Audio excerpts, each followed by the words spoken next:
Oh, shalom! We said everybody. Shabbat shalom on the last one, but it wasn't Not Shabbat. Yeah. But we're feeling the rock. We're feeling it. And so I guess these are all connected because they all everything has to do with I mean, incredible. So beautiful. But check this out. So there's Adam. It's hard to keep these videos short because everything's connected. I know. Yeah, but we just so grateful that we get to.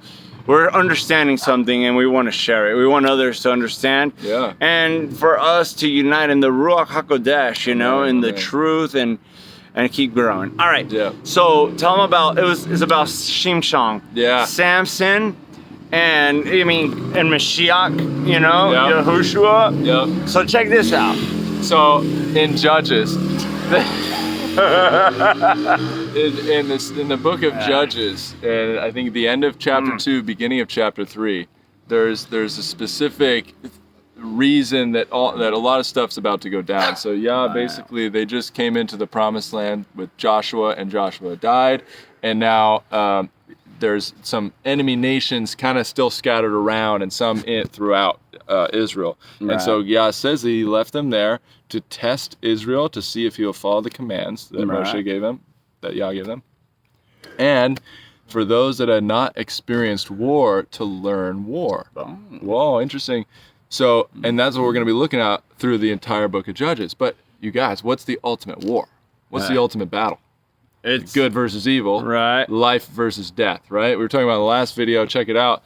That we want to operate through life, and the animal nature is to operate out of death, right? Right. So the goal of the whole ultimate spiritual battle is life versus death, right? We want everlasting life. Okay, so that's what the real book of Judges is about. There's a lot of it's told through a physical story. I love it. But what's so cool, and the heart of it is in the book of Samson. Boom. There's other stories that repeat this pattern, and some are teaching other styles, other ways that we see the spiritual battle go on. But for simplicity's sake, we see it big time in Samson. Okay, I love it. So check it out. So all right, here we go. We have this guy Samson, right? Who is, man? I gotta. Yeah, I know. Shorten it. Yeah, okay. I know it's gonna be long, but who cares? It's all good. So it's deep. So Samson is given the ruach, right? His parents. There's an angel that comes to them. Yeah. Tell them about the mom because that's what I'm gonna say. That's all right. Go ahead. Oh, it's so good. An angel comes to Samson's parents before he's born, and an angel says to the parents, to the mom, that. You need to, dedicating your son, even though she's barren, which is by the way, we're going to be connecting Samson and Messiah. So number one, kind of obvious connector is that she was barren and there's a miraculous birth. The angel comes to the mom, says, you're going to have a son, but I want you to dedicate him to me. He's going to be a Nazirite. Don't eat anything unclean. Don't let anything touch his head. And that's her job, okay? And she has to basically obey what this angel says, right? So the angel leaves, she tells her husband, Samson's dad, and he's like, what? You didn't tell? Let's go get this angel back. I want to talk to him. And then the angel comes back, and Samson's dad talks to him, and he's like, what is to be of this guy? What are we supposed to do? What's everything? What does this all mean? And the angel just says, it's just make sure you don't eat anything unclean and no razor touches his head. Everything will work out fine, right? So in other words, again, obey the angel of Yah, okay? So we're just going to be obedient and everything is going to work out, okay? So then we got Samson, and he's this big, mighty man, got the long hair going, the Nazirite, and his first interaction when the Spirit comes upon him, it says, is when a lion roars against him. Okay, a lion roars against him, and Samson tears it up like a little, I don't know what my translation said, but like a kid of the, he tore it up like a kid of the goats or something. It was kind of, crazy. So Samson took down this giant lion like nothing. Yeah. And, and then he goes and he's going to get married to this, I don't know if I think it's a Philistine girl. And then he's going back, walking back home later. And then there's this honey in the middle of the lion, and he eats the honey. And then he gives some honey to his parents, right? And we know that what we're going to be looking for, Israel, is a land flowing with milk and honey, Johnny, you know? Yeah. So this is like a little this is like the first time we're seeing honey in the land of milk and honey. So this is like, pay attention to this story. You know what I mean? This is where it's coming from. This is where you're gonna get the honey, and this is what it means. And you want the honey, right? So you want to be Samson's parents because he gives them honey. Although it says that they didn't see.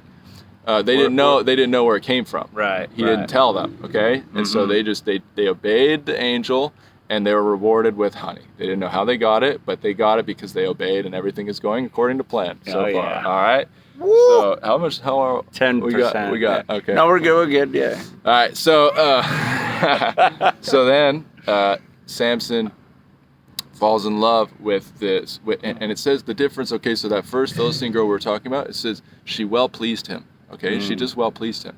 She's very pleased. But then the next girl, Delilah, it said he loved her. Whoa, so there's a key difference there.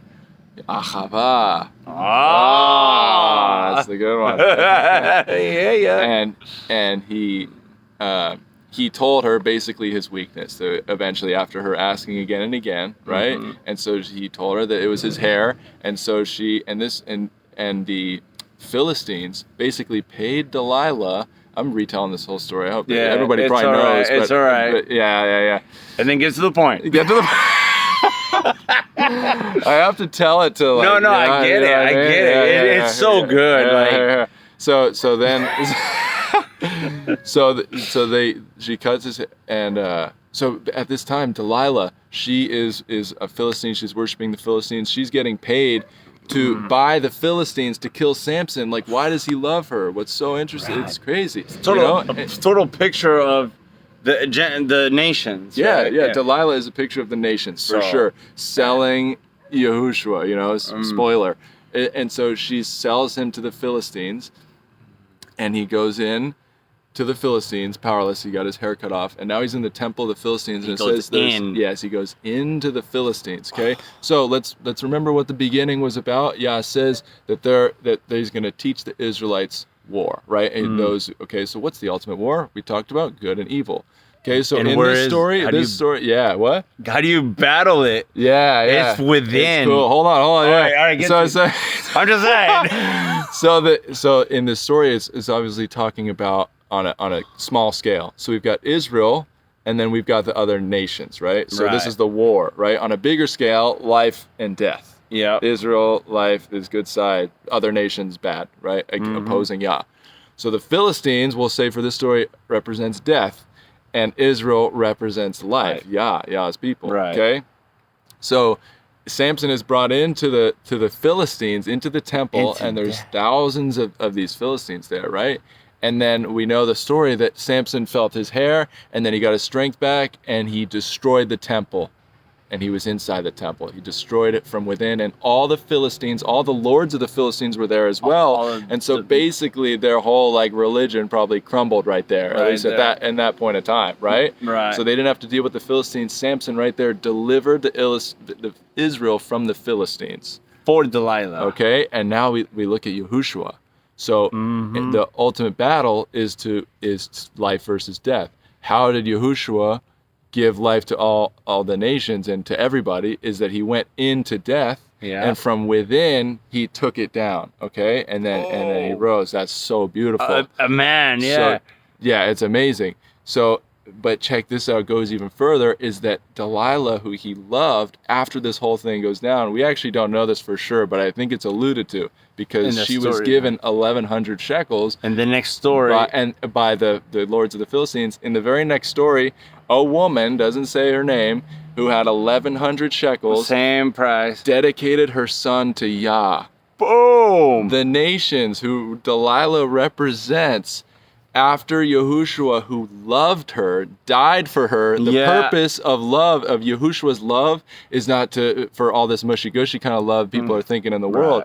No, the true love is to bring people to Yah. And Yahushua loving us, his whole thing was to take down the idolatry of the world, and conquer death from within through love, and it's from within. Yes.